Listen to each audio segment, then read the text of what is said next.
Em, Como parte de la jefatura del Departamento de Economía de la Universidad Católica, me toca la agradable tarea de moderar este evento, que es la presentación del libro de nuestro profesor Waldo Mendoza. Eh, Voy a leer la breve biografía de cada uno. Tenemos el autor y tenemos tres comentadores. Voy a leer su breve biografía y de ahí explicaré rápidamente la mecánica del evento, ¿ok? Entonces, sobre el autor, Waldo Mendoza. Actualmente Waldo es vicerrector académico de la Pontificia Universidad Católica del Perú. Ha sido miembro del directorio de la SUNEDU, ministro de Economía y Finanzas, presidente del Consejo Fiscal, miembro del directorio del Banco Central de Reserva, presidente del Consorcio de Investigación Económica y Social CIES, jefe del Departamento Académico de Economía de la PUC y viceministro de Hacienda en el MEF. Tiene varias publicaciones. Las últimas son el libro que vamos a presentar ahora y otro muy famoso, Constitución y Crecimiento Económico, Perú 93 al 2021. La secuencia de comentarios son de la siguiente manera. Va en primer lugar Carolina Trivelli Ávila, magíster en Economía Agraria por la Pennsylvania State University y economista de la Universidad Católica. Actualmente es investigadora principal del Instituto de Estudios Peruanos e investigadora asociada de RIMISP. Ha sido ministra de Desarrollo e Inclusión Social del Perú entre los años 2011 y 2013. Es consultora para diversos organismos internacionales y asesora de organizaciones privadas y de la sociedad civil. Es consejera en el Consejo Fiscal y miembro de la Comisión Consultiva para la Estimación de la Pobreza del INEI. Asimismo, es columnista del Comercio y del diario Gestión. Enseguida tendremos los comentarios de Luis Miguel Castilla Rubio. Es PhD y máster en artes en economía de Johns Hopkins University y un bachillerato en economía de la Universidad de McGill. Ha desempeñado diversos cargos en el gobierno del Perú, tales como ministro de Economía y Finanzas y embajador en los Estados Unidos. Además, tiene más de 20 años de experiencia profesional en la banca multilateral de desarrollo, habiendo ejercido posiciones gerenciales en el Banco Interamericano de Desarrollo y el Banco de Desarrollo de América Latina, conocido como CAF. Ha ejercido docencia académica en el Instituto Tecnológico de Massachusetts y la Universidad del Pacífico. El doctor Castilla ha escrito extensamente sobre temas de desarrollo, finanzas públicas, política pública y relaciones internacionales, y en la actualidad se desempeña como director ejecutivo de Videnza Instituto en Lima, Perú. Los comentarios serán cerrados por el profesor Alonso Segura.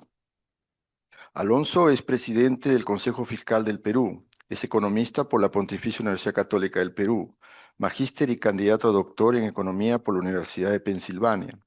Actualmente es consultor económico independiente en organismos multilaterales, director de la especialidad de finanzas en la Universidad Católica y socio de Hacer Perú, think tank de políticas públicas.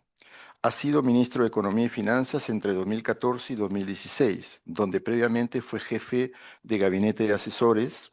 Asimismo, ha sido economista del Fondo Monetario Internacional y economista jefe de algunos de los principales bancos en el Perú, entre otros cargos. Dicho esta biografía muy breve de cada uno de los presentes, vamos a pasar con el rol de comentarios. Y la gran pregunta, cada uno va a tener 7 minutos, ¿ok? En el orden Carolina, Luis, Miguel y Alonso. Cada uno 7 minutos, voy a ir pasándoles ahí las tarjetitas, ¿ok? Y para comenzar, la pregunta es bastante simple o la sugerencia de pregunta bastante simple. ¿Cuáles son los comentarios u opiniones que tiene sobre el libro? Adelante, Carolina. Gracias, Gabriel. Buenas noches. Gracias, Waldo, por la invitación. Un gusto poder acompañarte en la presentación de este libro. El libro Microeconomía y Macroeconomía, una introducción, nos ofrece una guía exhaustiva y accesible para iniciarnos en el entendimiento de cómo opera la economía. El libro está organizado en dos grandes secciones, una sobre la micro y una sobre la macro. Yo he leído con más detenimiento la de la micro, no solamente por mis preferencias, sino porque mis colegas de la mesa obviamente iban a leer la parte macro y se iba a ver muy feo que los tres comentáramos la misma parte.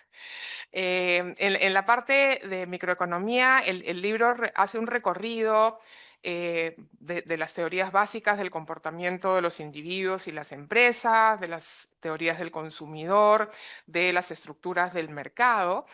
Y tiene el libro a lo largo de todos sus capítulos un valor añadido a la revisión de la teoría que está dado por los ejemplos concretos que nos aterrizan cada uno de los temas en el caso peruano, que sirven, espero, para que los estudiantes no solamente se queden aprendiendo el instrumental, sino entendiendo cómo ese instrumental se aplica al caso peruano.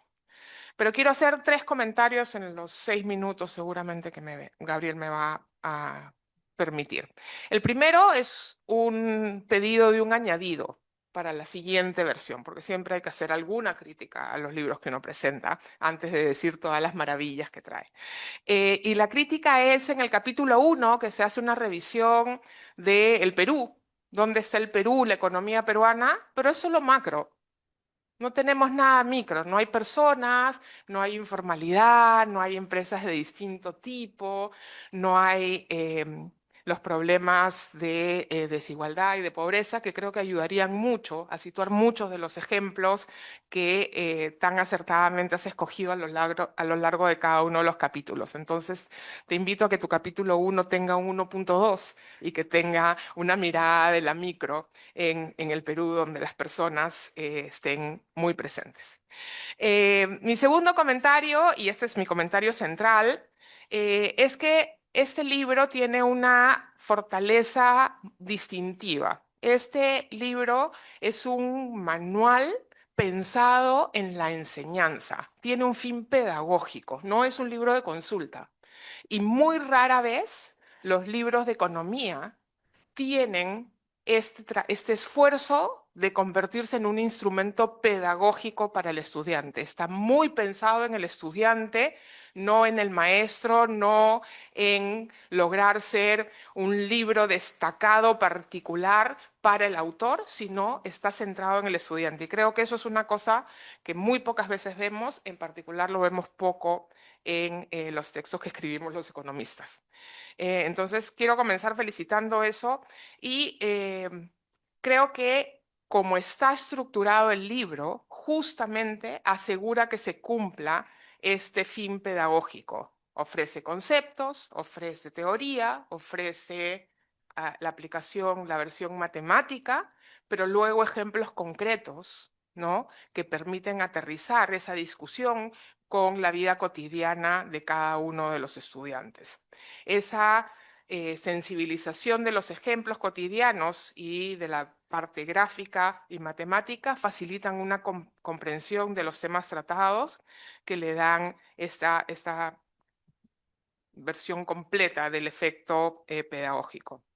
El libro está muy bien estructurado, con una progresión lógica que facilita el aprendizaje. Cada capítulo incluye preguntas, ejercicios que permiten a los lectores aplicar los conceptos aprendidos y poner a prueba si realmente captaron lo que se les estaba transmitiendo en cada capítulo. Tiene un enfoque súper claro, didáctico, y es una base sólida para el estudio de la economía y es una herramienta valiosa para asociar estas teorías y estas herramientas básicas de la economía con la realidad nacional. Es un manual, es una introducción, pero como siempre reclaman mis colegas que trabajan en el sector de educación, tiene en el centro al estudiante y eso me parece un punto que hay que resaltar. Y mi último comentario en esta primera ronda es, no es solamente este enfoque pedagógico, sino que recoge la experiencia de Waldo como profesor, probablemente como estudiante también, y como funcionario en los distintos roles que ya Gabriela ha mencionado. Creo que si una de las cosas que distinguió a Waldo en su rol de funcionario público fue su capacidad de hacer docencia con periodistas, con políticos, con la sociedad sobre el rol de distintas variables, reglas y funciones de la economía. El libro recoge mucho de ese espíritu y en ese sentido me parece que hace una contribución no solamente a la enseñanza de la economía, sino a la aplicación de esta por parte de los peruanos. Eh, Como siempre hace Waldo, explica en sencillo conceptos básicos y asuntos complejos muy aterrizados en la realidad. Este tipo de textos son los que van a permitir en el Perú que igualemos la calidad de la educación en economía. Y creo que ese valor hay que destacarlo cuando se lea el libro, porque este libro debería ser el libro de texto que todos los estudiantes de economía en cualquier universidad del Perú deberían tener acceso. Y termino entonces con la sugerencia de que hagas un videíto de cada capítulo haciendo tu clase para que eso esté en YouTube y entonces ahí sí sea totalmente igualador. Muchas gracias.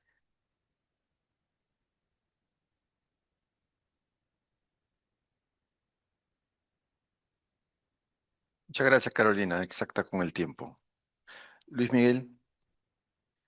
Muchas gracias, encantado de estar acá en la presentación del libro de mi profesor Waldo, que uno aprende mucho de él todo el tiempo, y con mis colegas y amigos. Es de verdad muy grato poder estar ahí. Ahora le decía a Alonso, pues ya dijo todo, Carolina, ¿y ahora qué voy a decir yo? Y me dice, y yo menos, después que tú hables. Entonces, este, ah, me espero la segunda ronda para entrar a los temas picantes, que hay bastantes que conversar. Pero no, yo creo que coincido plenamente con lo que ha dicho Carolina. Claro, yo lo estaba revisando ahora en la tarde y es de verdad algo bastante único porque tiene incluso la parte matemática, ¿no? Porque uno usualmente tiene que recurrir a distintos textos y lo que a mí me ha gustado ha sido la visión integradora, digamos, aterrizada a nuestra realidad, peruanizada a muchos temas de política. Cuando habla de política monetaria, habla de metas de inflación. O sea, hay claramente un ejercicio de simbiosis entre la teoría económica y la práctica adecuada a nuestra realidad, y eso rara vez se ve en un libro digamos, de texto y esa visión integral, coincido, pensada en el estudiante, desde repasar las matemáticas, y creo que las fórmulas que están ahí no asustan al ser un libro introductorio, porque uno tiende a ver eso y ya, no nosotros quizá, pero sí muchos que ven a la economía como una ciencia bastante lejana y difícil. Creo que lo que Waldo ha logrado en este texto es justamente ser muy riguroso en la parte técnica y muy comprensivo, pero a su vez hacerlo integralmente comprensivo y asequible a los lectores y a los estudiantes. Esto es bien importante, especialmente en un contexto en el cual se toman muchas decisiones sin un claro marco analítico, y esto es fundamental inculcar desde las clases a los estudiantes. De hecho, yo dirijo un curso de economía para no economistas. Citándote, obviamente voy a utilizar tu texto en la siguiente promoción de mis estudiantes, que son gente como con educación continua en puestos de rango medio, el sector público y el sector privado, y creo que conjuga justamente esa rigurosidad técnica y con el aterrizaje a nuestra realidad, y con estas preguntas que culminas cada capítulo con ejercicios, como tiene todo libro de texto de economía de primer mundo. Yo creo que citas a Mankiw en la introducción. Ese es el libro que yo utilicé cuando estudiaba economía hace muchos años. Y ciertamente está en esa liga de libros que van a trascender.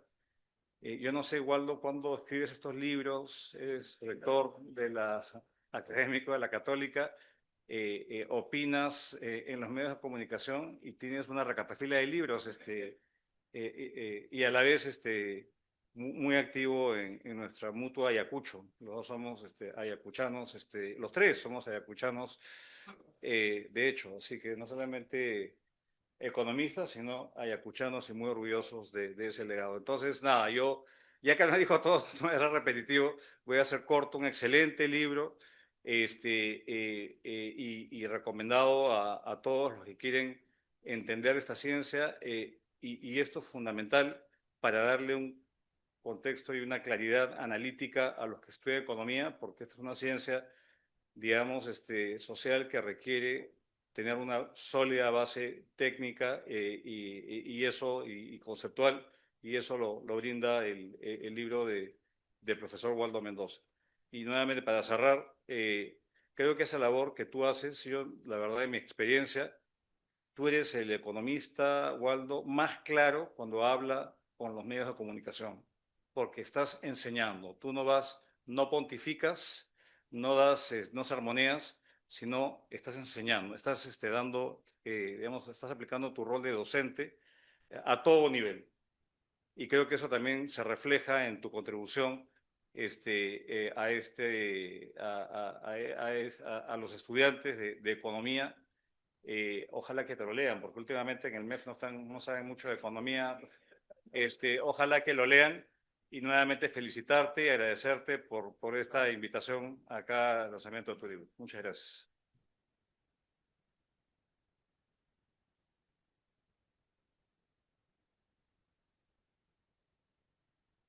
Muchas gracias, Luis Miguel. Vamos contigo, Alonso.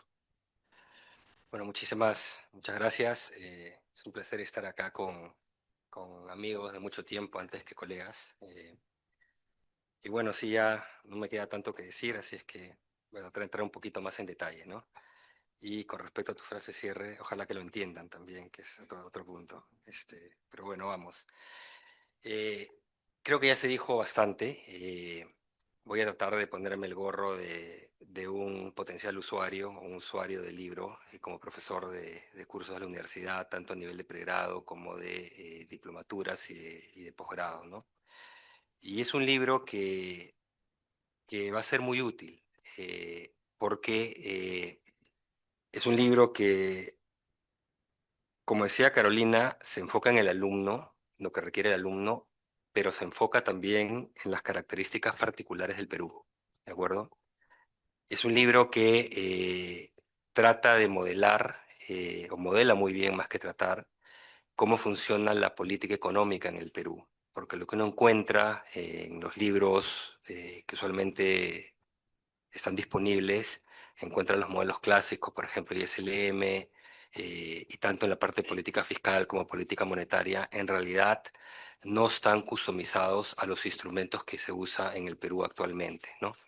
Entonces, Waldo, de manera muy, digamos, elegante, en términos de modelaje, lo que hace es trasladar eso y decir, acá hay que hacer estos ajustes, pasan variables exógenas a endógenas, se cambian instrumentos para que pueda reflejarse mejor cómo actúan, digamos, las autoridades económicas, tanto de política fiscal como de política monetaria, ¿no? Ahora, como decía Carolina y como notarán, yo solo estoy comentando la parte macro, por si acaso. La micro se la dejamos a Carolina, ¿ok?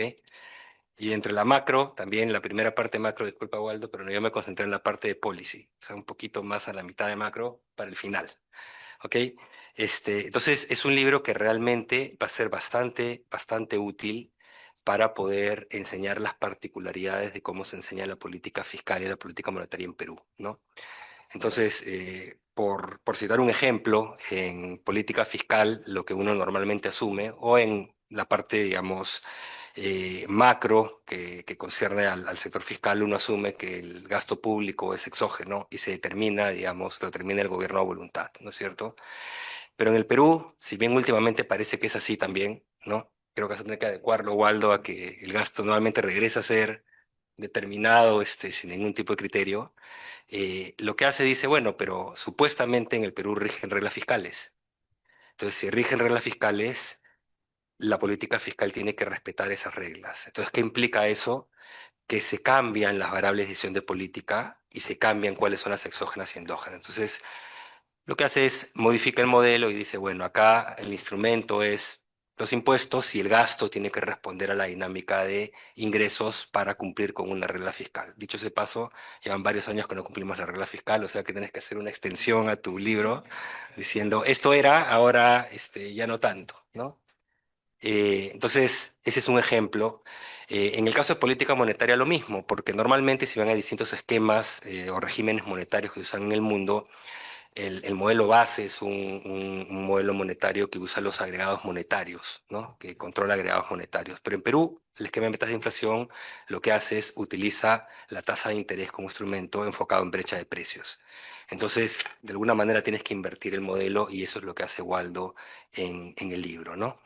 Eh, y introduce además otras dinámicas que son particularmente relevantes para el Perú, como por ejemplo la dependencia de factores externos, ¿no? Particularmente los precios externos, ¿no? Los precios de materias primas. En el modelo distingue entre sectores primarios y no primarios y hace que varias de las variables al final respondan a la dinámica de precios externos, ¿no?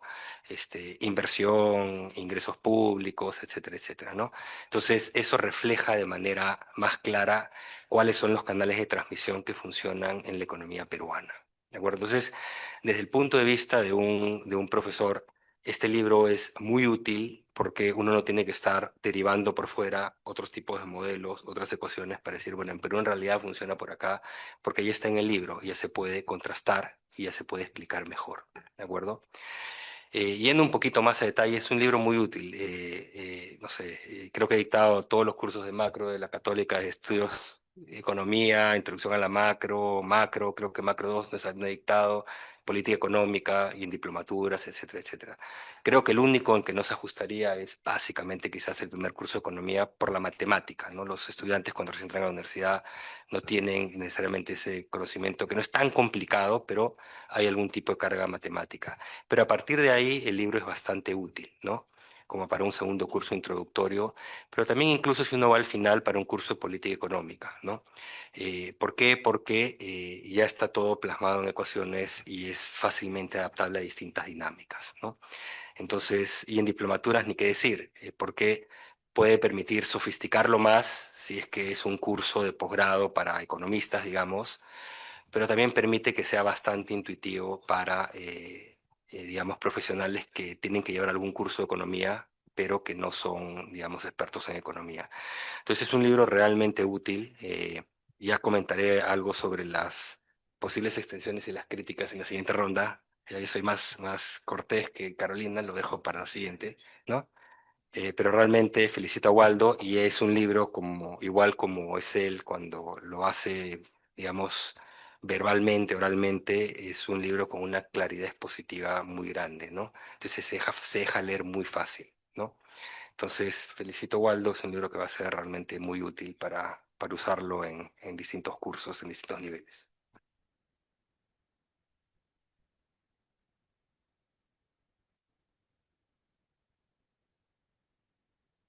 Gracias, Alonso. A ver, para entrar a la segunda ronda, poniéndose tal vez en los zapatos de un alumno, ¿no? Que para quien está dirigido este libro, o cuando uno lee los periódicos, ¿no? Y trata de entender un poco qué cosa. eh, la pregunta o sugerencia que les hago es la siguiente. A pesar de que el libro es un nivel introductorio, ¿qué temas de coyuntura piensan ustedes que podría alcanzar a entender un alumno con este libro? Seguimos en el mismo rol. No era descortesía, Alonso, era un aporte para que siga haciendo libros como este y los siga mejorando. Realmente yo soy el descortés. A ver, yo creo a la pregunta de Gabriel, como el libro tiene este aterrizaje en cada capítulo a temas no solamente peruanos que ayudan a peruanizar la discusión y a entenderla en el contexto local, que eso me parece que es una contribución particular para facilitarle a los estudiantes a conectar lo que se les está presentando a nivel de herramientas, de teoría, con lo que está sucediendo en su entorno. Y eso está sumamente bien trabajado a lo largo de los capítulos del texto. Voy a mencionar dos que me parecieron muy bien logrados y interesantes de cómo han sido tratados. En uno de los capítulos se analiza la demanda de crédito, por ejemplo, y cuál es la elasticidad frente a la tasa de interés, ¿no? Y ahí pone en manos del lector ejemplos concretos de qué pasa si sube la tasa de interés, con cómo va a reaccionar la demanda, y introduce el efecto de desigualdad, y es que no todos reaccionan de la misma manera, ¿no? Dependiendo del tipo de crédito, dependiendo del tipo de consumidor que esté enfrentando esa decisión, ¿no? Y ahí hay un aterrizaje directo a lo que muchos de los estudiantes leen en el periódico a cada rato, con las discusiones sobre si se ponen topes a las tasas, no se ponen topes, si eso tiene un efecto, si lo que importa es el nivel de la tasa o la restricción de acceso al crédito, en media página. Y ese es un premio. Si yo tuviera que explicar eso, hubiera tenido que escribir 30 páginas seguro y hubiera sido aburridísimo. Entonces, creo que ese es el valor que trae para conectar la realidad y lo que un estudiante va a escuchar en las noticias mientras va camino a la universidad, lo que va a leer en un periódico o la discusión que va a recoger de algún tema de política económica que va a haber en cualquier medio, ¿no? Creo que eso es lo que va a motivar a que un estudiante de economía pueda generar su propia opinión a partir de una introducción a la economía. Hay otro ejemplo que me pareció muy bueno, y es en el capítulo sobre los distintos tipos de bienes, ¿no? Cómo Waldo usa algunos ejemplos para introducir la necesidad del Estado y la regulación. Creo que para la coyuntura actual, ese usa el ejemplo de la energía, ¿no? Pero lo que hace es llevarnos a que sea obvio que en determinados mercados, para determinados bienes, tiene que haber regulación para asegurar que llegamos a una situación socialmente deseable, económicamente adecuada, etc. Entonces, nos aterriza problemas muy complejos con un instrumental básico que podemos usar para comentar una noticia de coyuntura que estamos viendo hoy en cada momento. Los temas más picantes se los voy a dejar de nuevo a mis colegas porque están en la parte macro, y como ya me dijeron que yo era la micro, acá me quedo. Gracias.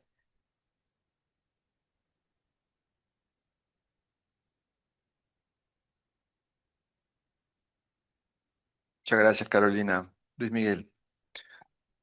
Tres temas de coyuntura y de alguna forma, digamos, el libro, el libro que escrito Waldo puede ayudar a entender qué se debe hacer y qué no se debe hacer. Y voy a mencionar el avance de la minería ilegal, digamos, el rol que tiene el Banco Central supuestamente, según algunos, para comprar oro. No sé si ese es el rol del Banco Central, pero esa es una cuestión. El segundo es esta economía dual en la cual vivimos, en el cual, digamos, tenemos economía moderna versus economía de subsistencia en todos los sectores, que tiene que ver con el crecimiento, con la productividad.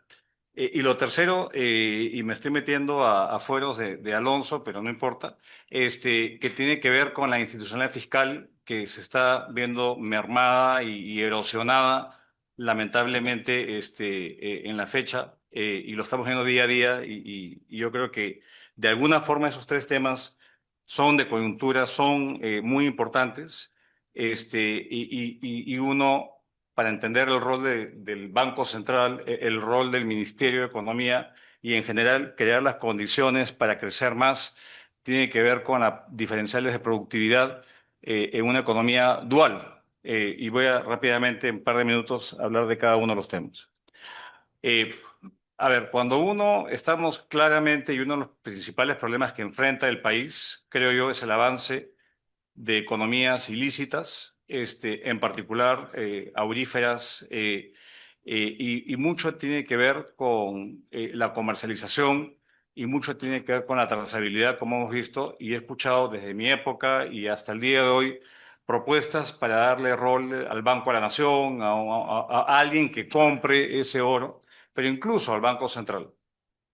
Y eso hace repensar efectivamente cuál es el rol del Banco Central en países donde se le imponen más objetivos de los que debe tener, ¿no? En nuestro país, el Banco Central, su único objetivo es la estabilidad de precios, y solo eso.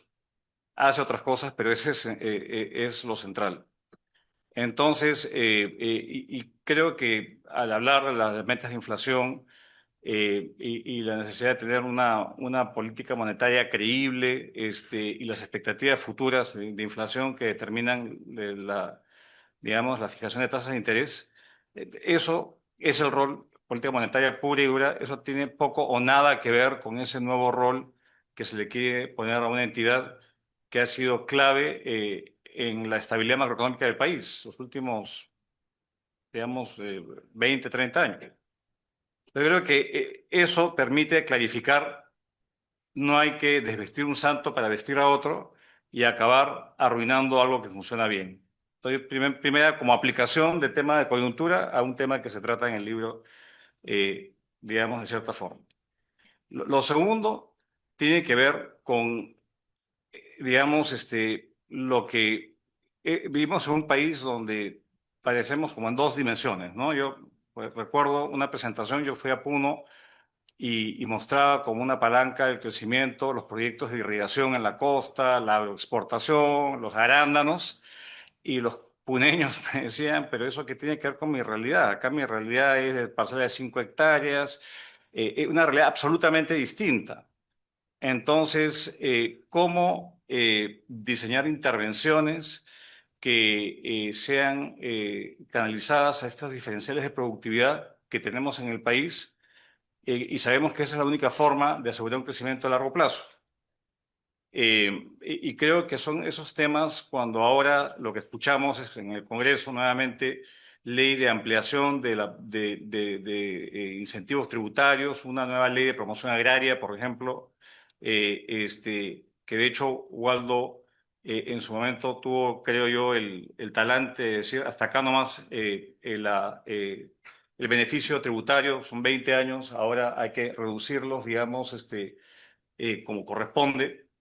Pero creo que esa discusión de ver ese otro lado de la economía, para el cual no tenemos intervenciones públicas que hayan probado ser efectivas. A tal punto que yo acabo de terminar un paper y le decía a Carolina, y es una cosa media rara en mí, sobre la economía, la agricultura familiar, y cosa que jamás pensé que en mi vida iba a escribir, pero ahí lo estamos haciendo. Entonces yo creo que eso, nuevamente, en una economía que tiene que llegarle a todos, en un país tan heterogéneo como el nuestro, tenemos que tener soluciones de política económica según las realidades, las especificidades y los factores que condicionan todo tipo de actividad productiva. Y lo último tiene que ver con lo que estamos viendo, y acá una diferenciación entre tener un Banco Central que tiene autonomía constitucional, que lo blinda de la interferencia política, y lo que tenemos hoy en día, que cada vez más la interferencia política es la que manda. Hoy día la política tributaria en el país la dicta el Congreso de la República. Y se ha convertido en una forma de darle sostenibilidad a un régimen. Y eso me parece que es un daño muy grande. Y escuchando ayer en un foro tributario a Alonso decir que el gobierno, el MEF, no le da la información al Consejo Fiscal para que haga una evaluación no vinculante, me parece que es un retroceso enorme. Me parece que es un retroceso enorme de mentir, digamos, con sustentos poco rigurosos respecto a una perforación autoinfligida del MEF de ingresos permanentes en un país con un bajo nivel de presión tributaria, inaudito.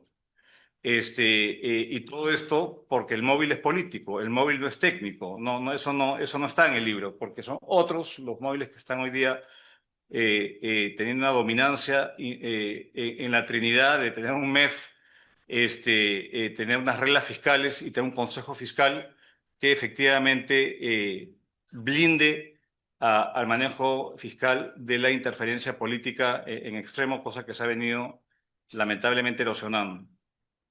Entonces son tres temas de coyuntura absolutamente relevantes y vigentes en el país, que nuevamente para entender el rol de de la institucionalidad económica, monetaria, la fiscal y obviamente lo que es el rol de la economía, que es mejorar el bienestar de los ciudadanos y su calidad de vida, que tiene que ver con generar productividad, que eso se traduzca en mayores ingresos y en bienestar.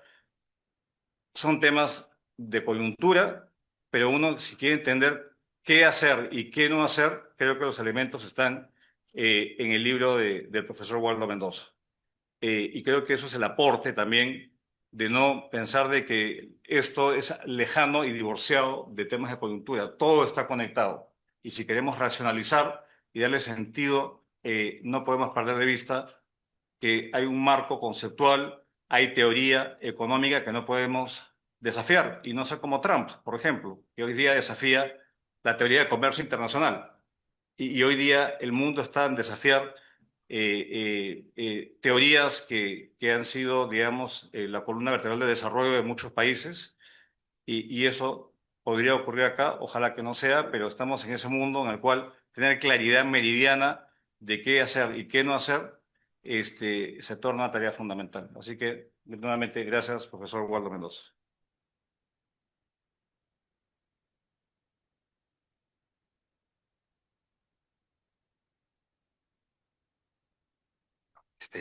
Como siempre me pide acá mi Carolina, consejera del Consejo Fiscal, que siempre aclare que no hablo como presidente del Consejo Fiscal, sino hablo a título personal, sobre todo cuando voy a criticar. Pero bueno, pero Ventaja de no ser parte del Consejo Fiscal porque uno se puede despachar y ya no pasa nada. sí, No, yo te digo que te moderes. que modere, sí, sí. Entendí que sea que modele, ¿no? Modere. Bueno, no voy a ser tan crítico, no voy a entrar tanto en temas de crítica de política económica, pero voy a tratar de hacerlo más académico, pero vinculando con la problemática que hay, ¿no? Hay varias partes del libro que son muy útiles para poder entender estas dinámicas que explicaba en la primera intervención sobre cómo funciona el Perú, pero también algunas partes cómo funciona el mundo, ¿no? Entonces, por ejemplo, y algunas extensiones que se podrían hacer. Ahí confieso, Waldo, que me salté la parte de las preguntas al final del libro porque ya no tenía tiempo. Entonces, por ahí que hay alguna que está como ejercicio, pero el tema es, solo tratar un ejemplo, ¿no? Eh, el libro trata de adecuar lo que es cómo funciona la política fiscal a reglas fiscales, ¿no? Y ahí en realidad lo vincula con dos dinámicas particulares, ¿no? La primera es cumplimiento de una regla fiscal, ya lo dije, ¿qué significa eso? Yo tengo que tener, una de las reglas fiscales es tengo que tener un déficit, límite, meta, objetivo, como quieran ponerlo. Hay diferencias, pero digamos en el libro dice, esto es lo que yo puedo, este es hasta donde yo puedo llegar, ¿no? Y obviamente esa diferencia, cualquiera sea esta, se va a traducir en una dinámica de deuda, ¿no? Entonces el libro lo modela y lo modela de manera, digamos, formal, pero bastante sencilla y bastante intuitiva, ¿no? Entonces, ahí yo creo, yendo de lo útil a extensiones que se podrían hacer, el libro asume que hay voluntad de cumplimiento de reglas, ¿no? Y capacidad de cumplimiento de reglas las dos, ¿no?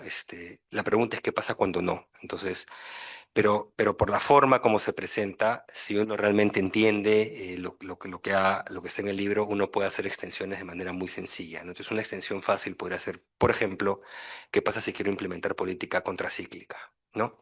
¿Cómo modifico mis límites y qué implica eso para la dinámica de ciertas variables en la economía y los canales de transmisión que comienzan a operar? Y acá repito lo que dije antes de canales de transmisión, porque ese es algo, yo también tuve a Waldo profesor en mis dos cursos de macro cuando era estudiante. Yo estoy bastante más joven, ¿no, Waldo? No, no tanto. ¿Ah? Sí, Waldo tenía pelo, es cierto. ¿Ah? Entonces, Y hay siempre esto que aprendí de él de explicar cuáles son los canales de transmisión, qué variables impactan en qué variables, ¿no? Para tener claridad de que estás entendiendo cuando tomas una decisión o cuando choca la economía, un choque, por dónde se van canalizando los efectos, ¿no? Esos canales de transmisión. Entonces el libro lo hace muy bien, ¿no? Pero digamos, acá partimos de un supuesto que es queremos cumplir las fiscales, vamos a cumplir las fiscales. Entonces una extensión sencilla de decir qué pasa si es que no, o qué pasa si es que queremos hacer política contracíclica. O en el caso de lo que está pasando en Perú es qué pasa si hacemos todo lo contrario a lo que debíamos hacer, sino comenzamos a implementar política procíclica, ¿no? ¿Cuáles son las consecuencias, no? Entonces, una aplicación inmediata de lo que está en el libro, ¿no? Lo otro es lo que se desprende de esta dinámica fiscal, que es la sostenibilidad de deuda, la dinámica de la deuda pública, ¿no? Y también ahí, que es digamos, es una variable muy importante sobre la cual se define la sostenibilidad, digamos, fiscal del país, y también ahí demuestra de manera muy sencilla qué implica que una deuda sea sostenible o cómo puedes entrar en una senda de insostenibilidad, ¿no? Que dicho sea de paso, Perú hace tiempo enmascarado un poco entre consumo de activos para que la deuda pública bruta no suba tanto, entonces consumes activos, ahorros para mitigar esa subida, pero en la práctica la deuda está subiendo y subiendo fuerte en Perú. Los últimos 12 años la deuda neta ha subido de 2,7 a 25 y pico, es un montón, ¿ok? Si tenemos otros 12 años así, perdimos el grado de inversión, y etcétera, etcétera, ¿no? Entonces, eso también está reflejado en el libro de manera formal, pero muy sencilla, muy intuitiva, ¿no? Y quitándome el sombrero y pasando a otro frente, como también veo finanzas, soy director de la carrera de finanzas, el libro también tiene secciones que son muy útiles para explicar temas de finanzas. Por ejemplo, mi curso de finanzas internacionales, ¿no? Ahí obviamente se entra mucho en temas de política monetaria, temas financieros, mercado de capitales también, y ahí hay no solo todo el modelaje de lo que es política monetaria en esquemas de metas de inflación, ¿no? eh, todo lo que es los distintos regímenes cambiarios y que implican eso para la dinámica de comportamiento de las variables en la economía, comportamiento o impacto sobre o sea, política cambiaria y reservas internacionales, toda esa sección muy útil para temas ya más financieros, digamos, pero también todo lo que es de manera súper intuitiva, bien simple, la contrastación entre lo que es movilidad perfecta de capitales versus movilidad imperfecta de capitales, ¿no? Porque uno normalmente lo que ve en un libro texto es que se asume movilidad perfecta de capitales, ¿no? Lamentablemente en el Perú nada es perfecto, ¿no? Entonces, eso a veces no es muy útil, ¿no? Entonces, simplemente calibrando parámetros es como voy pasando de movilidad perfecta hacia grados de inmovilidad de capitales y las consecuencias de eso, ¿no? Entonces, acá les he dado algunos ejemplos en breve de las aplicaciones directas que están ya en el libro o las extensiones inmediatas que se pueden hacer que tienen, digamos, que son muy relevantes para los fenómenos económicos que vivimos en el Perú en el día a día desde la macro, digamos, ¿no? Y para que se pueda entender también cuando uno agarra un periódico o algún comentario, algún analista económico, hay que tener cuidado de cuál, pero de algún analista económico, entender qué es lo que está pasando, ¿no? Y por qué, ¿no? Entonces, ese paso de lo que es la teoría, digamos, a la aplicación práctica es una fortaleza del libro, ¿no? Y es algo que va a ser muy útil en todo nivel. Lo único que yo criticaría es que sí creo que no es una introducción realmente, o sea, como tiene todo este formalismo matemático, me parece que no es exactamente introducción, sino es un paso más adelante de introducción. Es ya para el segundo curso de macro en adelante hasta lo que es política económica, ¿no? Este, creo que es donde se ajusta mejor, ¿no? Pasando por diplomaturas, por cursos de maestría, donde se quiera más la parte práctica, ¿no? Que la parte necesariamente formal de modelaje ya a ese nivel, ¿no? Pero realmente muy útil, ¿no? Y bueno, entre esas extensiones, como comenté, es capturar qué pasa cuando un país se sale de equilibrios, ¿no? De los equilibrios que quisiera, ¿no? Cuáles son las dinámicas que van a ocurrir, que lamentablemente es lo que está ocurriendo en el Perú en este momento, para ser un poquito menos directo que Miguel, ¿no? Este, eso también se puede modelar y se puede, digamos, reflejar usando el libro, ¿no? Entonces,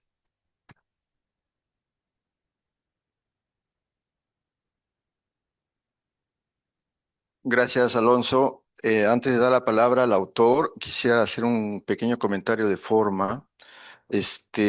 Hablando de política fiscal, por lo tanto, la eficacia o la eficiencia del gasto, ¿no es cierto? Este, mm, Recuerdo cuando estaba en proceso el libro, llegó un correo de Waldo donde me dijo, ¿se puede tener el libro o las figuras en colores? Y yo le dije, como ya había un antecedente, le dije, claro que sí. Entonces lo que verifico es que ha sido un buen gasto, una buena inversión. ¿Ok? Como parte de la jefatura, quiero decir eso. ¿Ok? Gracias. Adelante, Waldo. En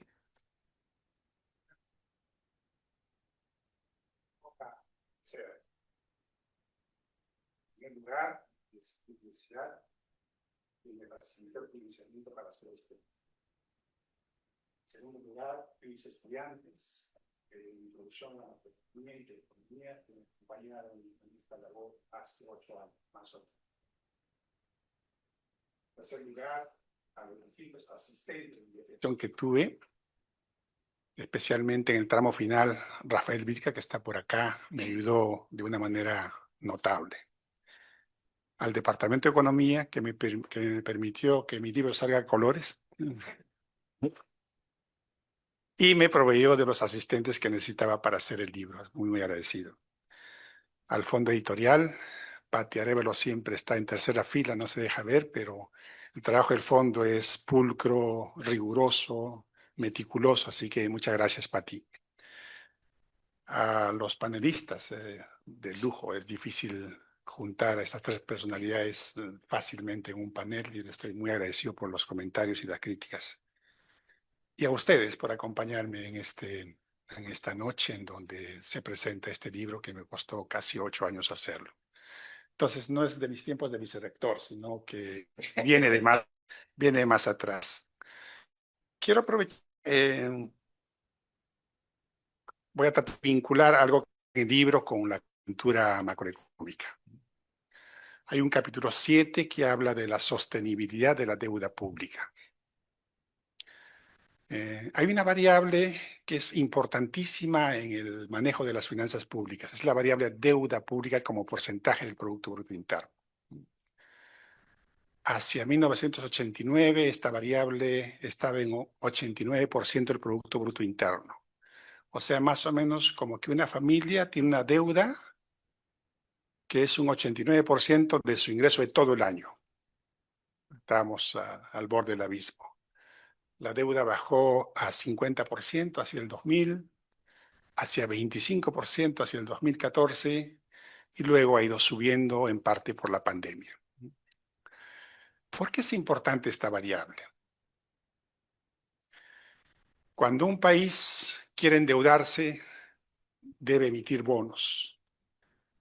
Y para venderlos, lo que los mercados te preguntan es, comparando con el bono del Tesoro americano, que es libre de riesgo, ¿cuánto más de tasa de interés tienes que pagar para que te compren tu bono? En Venezuela, para endeudarse a través de bonos tienen que pagar como 40% más, o sea que no pueden endeudarse. En Bolivia tienen que pagar como 10% más, o sea que tampoco pueden endeudarse. En Argentina, de hace un año, para endeudarse debían pagar una prima de 20%. ¿Y nosotros cuánto pagamos de extra? 1.5% aproximadamente. ¿Y a qué se debe eso? A esta caída de la deuda pública. Entonces, a veces la gente dice, si Estados Unidos tiene 150% de deuda pública, ¿por qué nosotros somos tan espesos y procuramos que sea 30%? ¿No? Si Japón tiene 250%, ¿por qué nosotros tenemos una deuda pública tan baja? En un lenguaje ayacuchano no hay que ser igualados, ¿no? Son países distintos. En Japón nadie duda de que el Tesoro japonés va a pagar su deuda, ¿no? Los japoneses se suicidan antes de dejar de pagar deuda. Entonces tienen credibilidad, tienen prestigio, tienen trayectoria. Nosotros no, ¿no? Nosotros dejamos de pagar deuda hacia mediados de los 80, los argentinos a cada rato. Entonces, en América Latina estamos obligados a tener una deuda pública bajita. Nosotros estamos muy bien. No, tenemos una deuda pública de 33% del PBI, que es una de las bajas del mundo. O sea, estamos bien. Pero ese tesoro hay que protegerlo. Poquito a poco se está erosionando esa fortaleza de las finanzas públicas.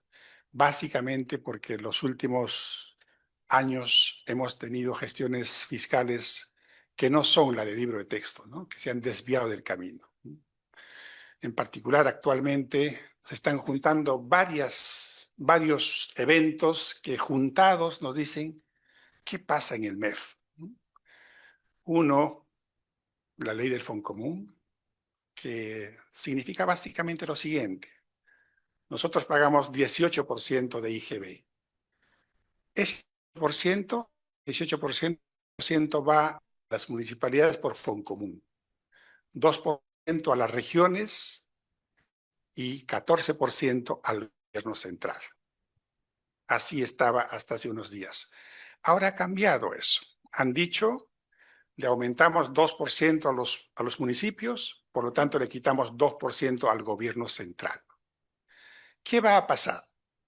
El gobierno central tiene 10.000 millones menos de recursos. ¿Qué va a hacer? ¿Va a ajustar su gasto en 10.000 millones? Es imposible. Va a endeudarse. Por lo tanto, el déficit fiscal va a aumentar.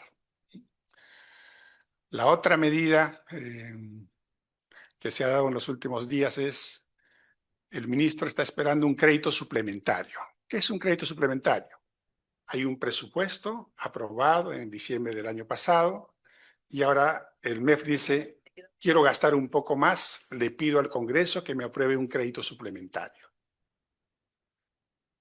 Y podemos sumar más cosas más. El caso es que el MEF de los últimos años no es el MEF que he visto en las últimas 3 décadas, ¿no? Acá tengo 2 colegas para muestra que han manejado la hacienda pública con mucho cuidado.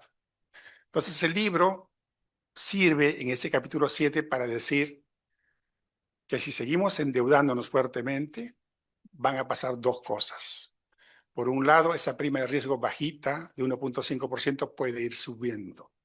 Por otro lado, cuanto más deuda tenemos, más intereses hay que pagar, por lo tanto, menos gasto para carreteras, para caminos, para educación existe.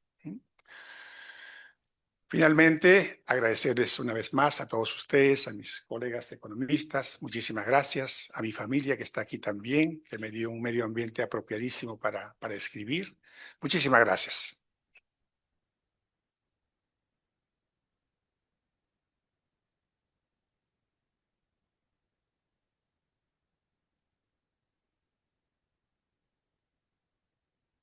Y para terminar, a nombre del Departamento de Economía, quiero agradecer a la presencia de Waldo Mendoza y los comentaristas Carolina, Luis Miguel, Alonso. Muchas gracias.